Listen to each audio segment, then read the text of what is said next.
87th annual Oscar nominations were announced yesterday and met with some criticism. 23 ABC's Kelly Johnson has more on what many are saying is a lack of diversity in this year's nominations. It's official.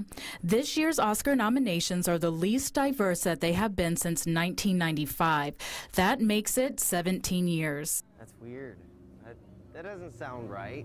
Hollywood is Bakersfield's neighbor to the south by just over 100 miles.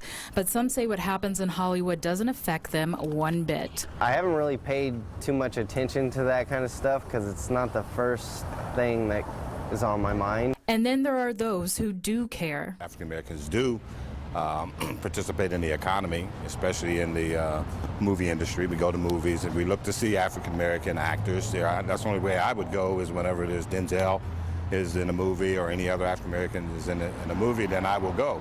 Movie ticket buyers are women and people of color. That should be reflected in the awards that are supposed to represent that community.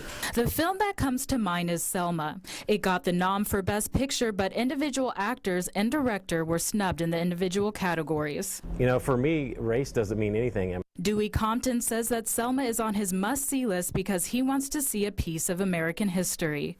I love Martin Luther King because I love what he stood for as far as, taking a peaceful approach to demonstrating and making a change in the world. Juanita Chavez works for the Dolores Huerta Foundation and says the nominations goes back to the Academy Committee. When you have an awards committee that's 62% elderly white male, you're excluding a lot of the population in those decision-making processes.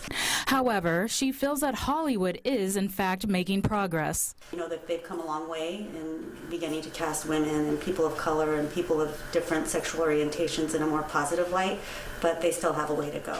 The 87th Annual Academy Awards are scheduled to air on February 22nd.